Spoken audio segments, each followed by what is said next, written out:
Kwa hiyo mathna, wawili wawili, wa thulatha, watatu watatu, kwa maana ukitaka wawili oa wawili, ukitaka watatu oa watatu, wa rubaa oa wanne. Wala yazidu alaiha, asizidishe juu ya idadi hii ya 4. Fa in khiftum alla ta'dilu, mkichelea kwamba hamtoweza kufanya uadilifu, fawahidatan, basi lazimianeni na mwanamke mmoja. Kwa nini? Kwa sababu la yajibu alayhi alqasm, hakutokuwa na wajibu wake yeye kuangalia ugavi ili asiingie kwenye kufanya dhulma, kwamba hana uadilifu. Ni mke wake mmoja tu, kwa kapeleka huku dagaa, siku kapeleka kadha, siku kapeleka nyama, ni mmoja tu huyo. Haangalii kwamba mbona hujafanya uadilifu, ni mmoja tu huyo. Hawajibiki kuyaangalia hayo ambayo anawajibika yule ambaye kwamba ana mke zaidi ya mmoja. Kwa hiyo akishindwa mtu kuliendea jambo hili kwa kuchelea kutokufanya uadilifu, fawahida, basi abaki na mwanamke mmoja, kama alivyosema Allah tabarak wa taala. Almuhim, jumla ya qaul kwamba Allah tabarak wa taala ameamrisha jambo la ndoa katika kitabu chake na ameliraghibisha. Wa amara bihi alhabibu, na ameliamrisha jambo la ndoa kipenzi wetu. As-sadiqu al-masduqu, mkweli. As-sadiqu, mkweli kwa yale ayasemayo. Al-masduqu, anayepewa taarifa za kweli, anayesadikishwa, kwa maana anayepewa habari za kweli, ndio maana al-masduq. Au mkweli msadikishwa, anasadikishwa kwa wahi kwamba huyu ni mkweli. Jambo la kuweza kuupasua mwezi mwanadamu hana uwezo huo. Kwa walipotaka wale kuthibitisha ukweli wa utume wake na unabii wake, au pasue mwezi, akaomba mwezi ukapasuka pande mbili. Kupasuliwa mwezi pande mbili, wakaona Makuraishi kwa macho yao, jambo ambalo haliyumkiniki kwa uwezo wa kawaida wa mwanadamu. Ni dalili kwamba huyu anasadikishwa, yuko anayemsadiki, ni as-sadiqul masduq. Kwa miujiza anayopewa anasadikishwa kwamba huyu ni mkweli kwa aya semayo, si mmeona amefanya jambo lisilowezekana kwa nguvu za kibinadamu. Iqtarabati saatu wa inshaqqa al-qamar, kiyama kimekaribia na mwezi ulipasuka. Kwa hiyo as-sadiqul masduq sallallahu alayhi wasallam. Wa khataba ash-shabab, na akazungumza na shabab. Faqala, akasema, ya ma'ashara ash-shabab, enyi kongamano la vijana, man istata'a minkum al-ba'a, yeyote miongoni mwenu atakayeweza ba'a, falyatazawwaj, bas na aoe. Hapa amezungumza na vijana kwa kuwa ghaliban mara nyingi wako peke yao, lakini wanasema ahlul ilmi pia anaingia asiyekuwa kijana, mzee, mtu mzima ambaye hajaoa pia ameingizwa humo. Yeye Mtume amewataja kwa umaalumu shabab kwa kuwa ghaliban shabab wako peke yao, wazee wako na wazee wenzi wao. Ya ma'ashara ash-shabab, enyi kongamano la vijana, man istata'a, atakayeweza, minkum, miongoni mwenu, al-ba'a, atakayeweza ba'a. Ba'a ni kitu gani? Ba'a wanasema fuqaha ni al-maskan, sehemu ya kumweka, iwe yako iwe ya kukodi, sehemu ya kumhifadhi, maskan. Ba'a ni kitu gani? Ba'a ni al-malbas, mavazi, mavazi, viwalo. Ba'a ni kitu gani? Ba'a ni al-ma'kal wal-mashrab, chakula na kinywaji. Na kubwa zaidi ya ba'a, kumudu kuhimili tendo la ndoa.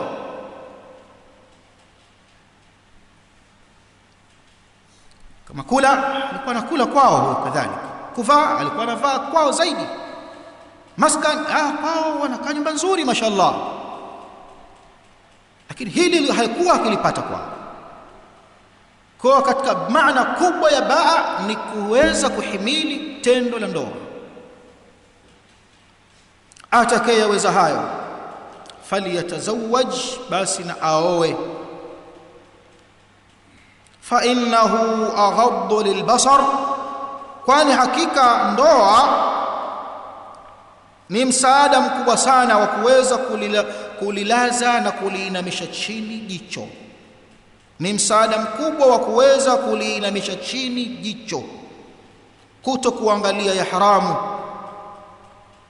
kuto kuangalia shahawat, kwa kuwa shahawa zake zimeshatolewa na mke wake. Wa ahsanu lilfarji, na ni ngome madhubuti inayoweza kuizuilia tupu na kuihifadhi na kuilinda. Inapotaka kusimama tupu, anaipeleka mahala pake pa halali, basi inalala huko, anafanya mambo yake mengine. Ahsanu lilfarj nini? Ndoa. Hadithi ya Ibn Mas'ud ametaja al-Imam al-Bukhari na Muslim. Anasema Sheikh wafaqahu Allah, an-nikahu ayuha al-ahibba, ndoa enyi vipenzi, fihi sakanun linnafs, ndani yake kuna tulizo la nafsi. Mtu anatulia. Kuna vijana tunawafahamu walikuwa wamekonda sana, lakini mara baada ya kuoa, miezi miwili baada ya ndoa, anamuona amefuruka namna hii, anataka kupasuka. Anamwambia shekhe, vipi? Anasema utulivu. Amenenepa kijana, kumbe ni mtu alikuwa na mwili wake umejificha, umefichuliwa na ndoa. Fihi sakanun linnafs wa sururun lilqalb, furaha katika moyo. Akioa mtu mara unaona chakachaka ovyo tu. Wa tahsinun lilfarj, kadhalika ni kinga ya kuhifadhi tupu. Wa himayatun lil'ird, na ni himaya kwa ajili ya kuhifadhi heshima. Wa ghaddun lilbasar, na kadhalika ndoa ghaddun lilbasar ni shusho la kushushia macho. Fihi khairun lilfard, kuna khairi kwenye ndoa kwa mtu mmoja mmoja. Wa fihi khairun lilmujtama, kuna khairi kubwa kwenye ndoa kwa jamii. Fihi sifatun adhima, kwenye ndoa kuna sifa nzuri kabisa tukufu. Wa maziyatun kubra fihi, na kipambanuzi kikubwa zaidi kilichopo ndani yake. Takthiru ummati Muhammadin, kwenye ndoa hupatikana hali ya kukithirisha umma wa Mtume Muhammad sallallahu alayhi wasallam. Wa tahqiqu mubahati nabiyina, na kulipatikanisha suala la fahari ya mtume wetu Muhammad sallallahu alayhi wasallam, ili mtume akajifakharishe bi ummatihi, kupitia umma wake. Al-umama, ajifakharishe kwa nyumati nyingine, yaumal qiyama, siku ya kiyama. Na mtume anapenda wigo mkubwa katika umma wake. Angalia mpaka kwenye ile hadithi ya Abdullah ibn Abbas aliposema, uridat alayya al-umam, nilioneshwa umam wingi wa umma, nilioneshwa faraitu an-nabiyya wa ma'ahu ar-rajul war-rajulan, nikamuona nabii ana watu wawili, nabii ana mtu mmoja, nabii ana watu hawazidi watu 9. Idh rufi'a li sawadun adhim, mara nikaoneshwa kiwingu cha watu kikubwa, jinsi walivyokuwa wengi mpaka wamepiga weusi. Fadhanantu annahum ummati, nikadhani kwamba hawa ndio umma wangu, kwa kuwa anapenda umma uliokuwa umekithiri, uliokuwa mkubwa. Nikadhani kwamba huu ni umma wangu. Nikaambiwa hadha Musa wa qaumi, huyo hapo ni Musa na watu wake, sio wewe bado. Walakin undhur ila al-ufuq, angalia upande ule kule, angalia kwenye upeo huo wa macho. Akakuta umma mkubwa kulikoni ule.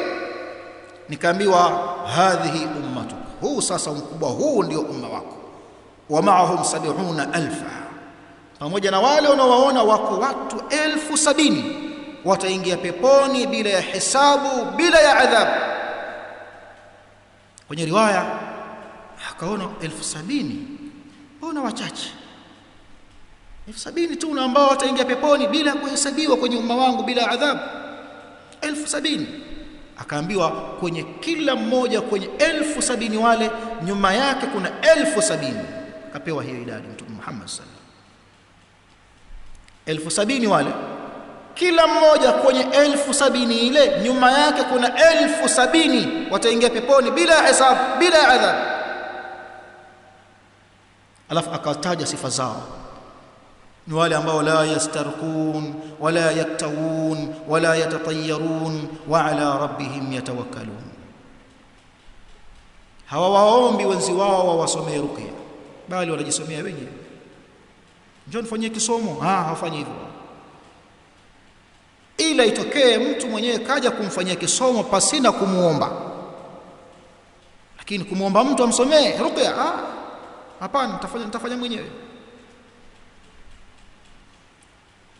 Wala yaktawun, na wala hawatumii tiba ya moto kujitibu, hawafanyi ile tiba ya alkai.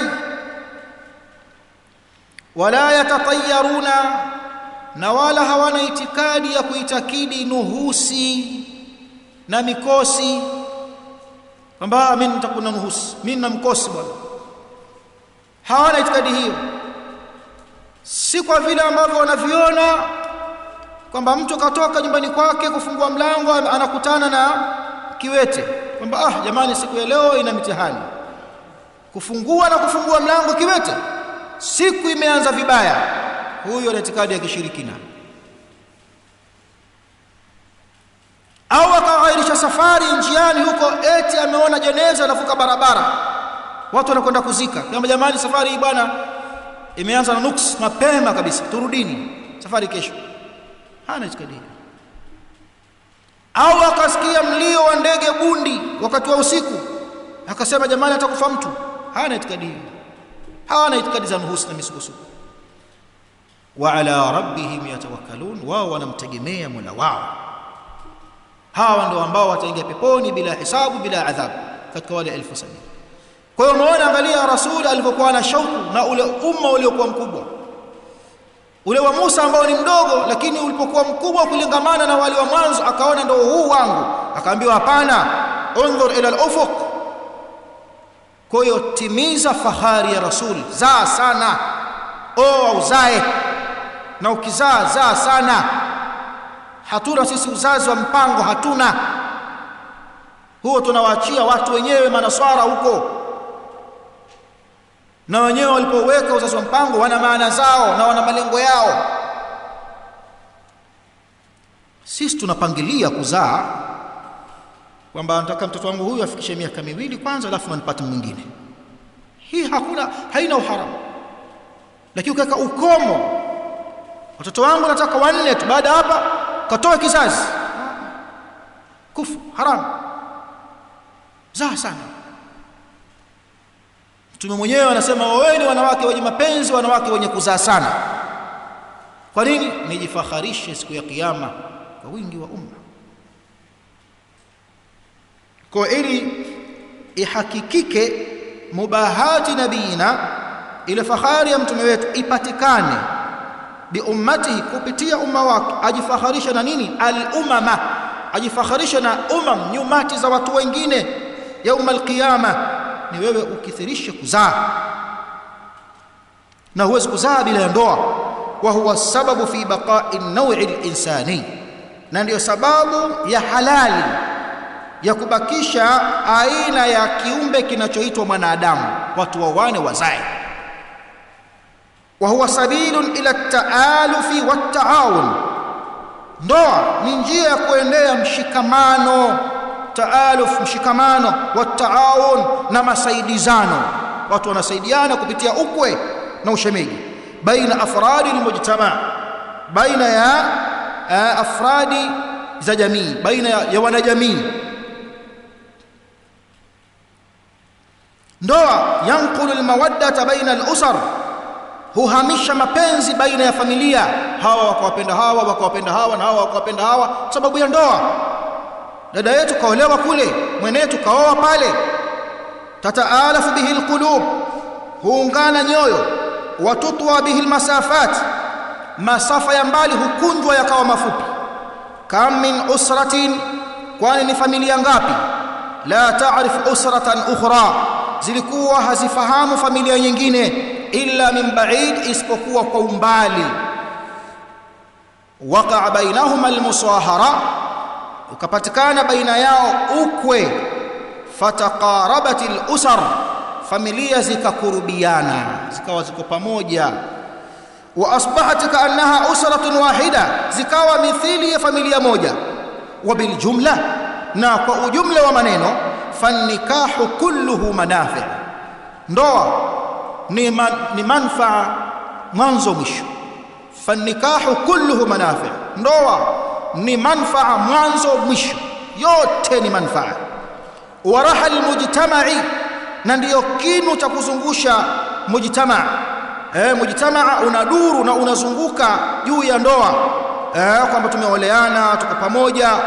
Walidha jaa alislam, na ndio maana ukaja Uislamu, bikulli ma yaj'alu almawaddata, ukaleta Uislamu yale mambo yote ambayo hujaalia mapenzi qaimatan, yawe yanasimama baina zawjaini, baina ya wanandoa wawili. Uislamu ukayaleta mambo hayo yanayoleta mapenzi baina ya wanandoa wawili. Idhi zawaju fil islam, kwa sababu ndoa katika Uislamu mawadda wa rahma wa mahabba, ni mawadda, ni rehma, huruma, kuhurumiana, wa mahabba, na kuna tofauti baina ya mawadda na mahabba. Wa sakanu nafsi, ndoa ni tulizo la nafsi. Wa rahatu bali, ni kutulizana kwa hali. Wa tuma'aninatu qalb, kadhalika ni kutulizana kwa moyo. Tumalizie ili tukianza kesho biidhnillah tuanze kwenye hukuki zawjain. An-nikahu fi dinina ayuha al-ahibba, ndoa katika dini yetu enyi vipenzi, laisa aqdan baina ithnaini, hayakuwa mafungamano tu baina ya watu wawili. Yakunu mujarrada min al-awatif, mafungamano ambayo yako mbali na hisia. Wa innama huwa aqdun yuqdimu alayhi al-muslim, ni mafungamano ambayo anayaendea Muislamu. Wa huwa ya'lam, ilhali anajua, anna almatluba fihi, kwamba linalotakikana katika mafungamano yake haya, iqa'u almahabba, ni kuyapatikanisha mapenzi, wasakan, na utulizano, wattumaanina, na utulivu, wasururi litarafain, na furaha pande zote mbili. Yaqulu rabbuna subhanahu wa ta'ala, anasema Mola wetu subhanahu wa ta'ala, wa min ayatihi, na miongoni mwa alama zake zenye kujulisha juu ya upweke wake na huruma zake kwa waja wake, an khalaqa lakum min anfusikum azwaja, ni yeye Allah kuwaumbia kutokamana na jinsi yenu ya utu, azwaja, wenza, litaskunu ilaiha, ili mtulizane kwao. Hao wenza wenu hao ambao ni watu kama nyinyi, hakujalia wenza wenu ni jinsi nyingine isiyo kwa jinsi ya utu, kwa sababu hivyo huenda kinyume na hikma zake. Angelikuwa mke wako ni jini, kama wewe mke wako ni jini, nguvu za jini sio nguvu zako wewe. Angalia alivyozungumza Allah kwenye Qur'ani akiwazungumzia majini. Anasemaje Suleiman alipotaka kile kiti cha Balqis, ayyukum yatini bi'arshiha qabla an yatuni muslimin, qala ifritu min aljinni ana atika bihi qabla an taquma min maqamik, nitakwenda kukuchukulia kiti cha malkia yule Yemen huko, nje nacho hapa Sham, kabla ya wewe kunyanyuka kutoka kwenye kiti chako hicho ulichokaa hapo. Wamweza wapi mke huyu? Wa inni alayhi laqawiyyun amin. Qala alladhi indahu ilmu min alkitab, akasema yule aliyekuwa na ilmu ya kitab, ana atika bih, mimi nitakuletea, qabla an yartadda ilayka tarfuk, kufumba na kufumbua kope zako na nyusi zako. Kitendo cha kufanya pap pap ukafumba na kufumbua jicho, kiti kiko mbele yako kutoka Saba Yemen. Mke huyu wa mwenzapi? Au wewe mwanamke, mume huyu wa kijini wa mwenzapi mwenye nguvu hizi? Tumeelewana vizuri hapo? Kwa Allah katika aya zake ni kutuumbia wake zetu wanaotokamana na jinsi yetu ya utu, ili akikwambia nimechoka, unajua maana ya kuchoka. Akikwambia naumwa, unajua maana ya kuumwa. Kadha unafahamu na unaelewa. Jini mfano ndo wampikia jini, wampikia jini, anakula anashiba kitu kiasi gani jini? Utapika mara ngapi? Kijana mmoja alikuwa amepandisha mashetani, namfahamu. Alikuja nyumbani, alitoroka kwao hapa Dar es Salaam. Sasa hatukufahamu kwamba ameshapandisha ile mashetani yake. Tukampa chakula, akala chakula kingi, kakimaliza. Chengi tuongeze, kampa, kala, kamaliza. Maji ya kunywa, kanywa, kamaliza. Jagi la maji ya kunawa, kanywa maji ya kunawa. Ile sehemu ile dishi ya maji ya kunawa, kanywa mpaka yale ambapo kashanawia tayari. Sasa huyo ndo mume wako mfano. Si tumeelewana vizuri hapa? Kwa hiyo Allah ametuumbia wake zetu waliotokamana na jinsi yetu sisi ili ipatikane kutulizana, sukna ipatikane. Waja'ala bainakum mawaddatan wa rahma. Walau tamassaka an-nas bima jaa bihi al-islam, na lau kama watu watashikamana na yale yaliyokuja na Uislamu, fi shani zawaj, katika jambo la ndoa, tukaendana na vile Uislamu unavyotaka kwenye mambo ya ndoa, lau ingetokea hali hiyo, la tahaqqaqat bainahum almawadda, bila shaka mapenzi yangelipatikana baina ya wanandoa. Ukiona hakuna mapenzi, ujue kuna udhaifu ima kwa mke au kwa mume. Mmoja katika hawa anamkosea mwenzake. Wala rafrafati saadatu fi buyutihim, na bila shaka bendera ya maisha mema ingelipepea katika nyumba yao. Wa ala man hawlahum, bali na walio pembezoni mwao. Min ajli kulli ma taqaddama, kwa min ajli ya yote hayo yaliyotangulia tuliyoyataja hapa. Min ajli kulli ma taqaddama, kwa ajili ya haya yote yaliyotangulia. Jaala alislamu lizawjaini huquqa, Uislamu ukawaekea wanandoa wawili haki. Takfulu lahuma hayatan hania, haki hizo zikipatikana zitadhamini kwao kuwapa hayatan hania, maisha mazuri, hadia, tulivu, saida, yenye saada, mustaqirra, yenye utulivu, yaliyotulizana. Kulluha mawaddatun, yote yakawa maisha yao ni mawadda, wa sidqun, na ukweli, wa ikhlas, na ikhlas. Lau kama watu wataendana na yale mambo ambayo Uislamu umekuja nayo katika jambo la ndoa, basi bila shaka wangeliishi katika mazingira yaliyokuwa mazuri kabisa. Ndio jumla ya maneno. Kwa hiyo hapa tutaishia, kwa sababu ni utangulizi wetu kwa siku ya leo, na darasa letu hili ni siku mbili, Jumamosi na Jumapili, kama mlivyotangaziwa. Baada ya dhuhur tutakuja kuingia moja kwa moja kwenye huququ zawjain, haki za wanandoa. Wallahu ta'ala a'lam, walhamdulillahi rabbil alamin, wa jazakumullahu khairan.